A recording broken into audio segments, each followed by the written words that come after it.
Welcome, noble strategist, to a world where valor and cunning forge the path to glory.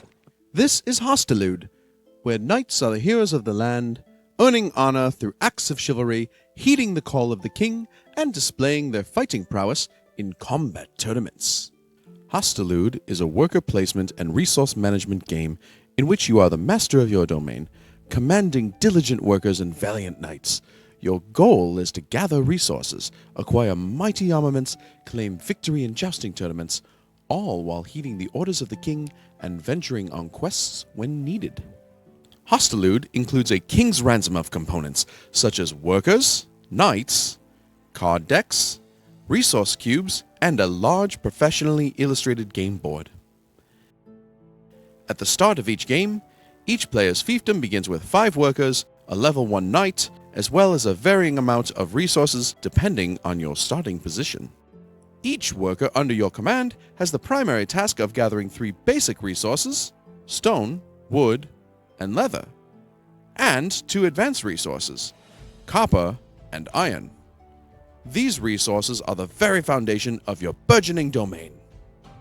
The more workers you send to a resource section, the more resources your workers can gather. Let's visit the tannery and see this in action. Using the resource matrix, when yellow's first worker enters the tannery, he receives 1 leather.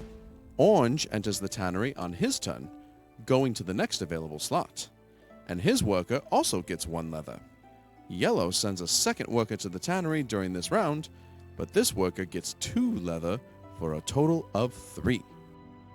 With resources in hand, your workers head to the forges where blacksmiths await. There, you'll turn your resources into weapons, shields, and armor for the knights in your fiefdom.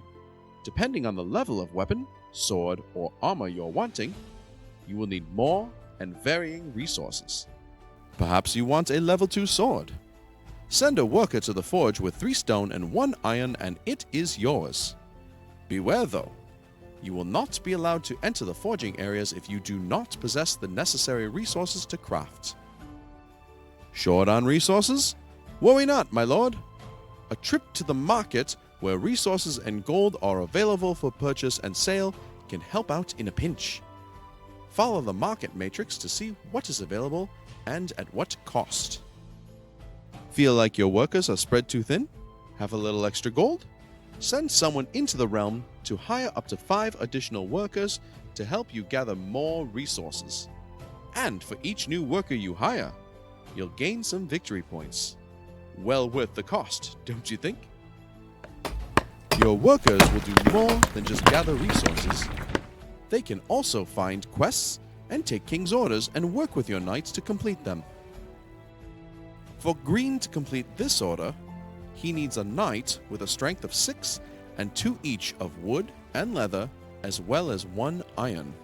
Green's rewards for this order is 5 gold and 1 king's favor. As for the quests, they require a little more work, but the reward is greater. Blue's quest requires a level 5 knight and a level 3 weapon. When he completes it, Blue gets 4 victory points as reward. You can save up to 2 orders and 2 quests in your realm until you're able to complete them. And perhaps one of the most important roles is taking the oath and training to become a knight. It will only cost you a little gold, then a few days without them until they rejoin your forces as a knight. But it can be well worth the investment. Your knights play a pivotal role in Hastilude. They enter many martial tournaments, heed the call of the king, and venture out on quests, all in the name of bringing glory and gold to your lands, and winning the king's favor. The most beloved martial tournament of this king is the Hastilude, or the Joust. Only your bravest knights will enter the joust, aiming to outmatch their opponents, gain gold, and score victory points in the pursuit of honor and glory. Depending on the level of your knight, you may enter them in 3 tournaments. However, only one of your knights can participate in each of the 3 tournament levels per round. When your knight enters a tournament, all knights in that tournament compete against the same opponent, which is determined by the tournament matrix. In this tournament, Orange has entered a level 2 knight, and yellow has entered a level 1 knight.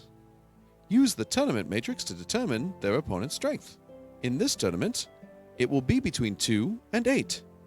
To determine your knight's strength, equip him with any level sword, shield, and armor, and add the levels together. Orange's knight is level 2, and he has a level 1 sword and level 1 shield he can equip him with, for a total strength of 4. Yellow's knight is level 1, and he is only equipped with a level 1 sword for a total strength of 2. Using the level 1 to 2 card deck, shuffle and draw who the opponent is. Oh, it's one of the newer members of the King's Court, Sir Alaric of Stonegate. He's got a strength of 3. Orange, with his knight's total strength of 4, wins his Hastilude. Congratulations, Orange. You receive 1 gold and 2 victory points. Alas, Yellow's knight, with a strength of 2, has lost. Worry not though, brave Yellow Knight. You have earned 1 king's favor for your valiant effort.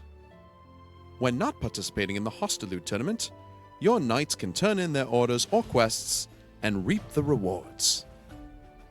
Your knights can also defend the king's realm from invading hordes and rival kingdoms by joining the king's army.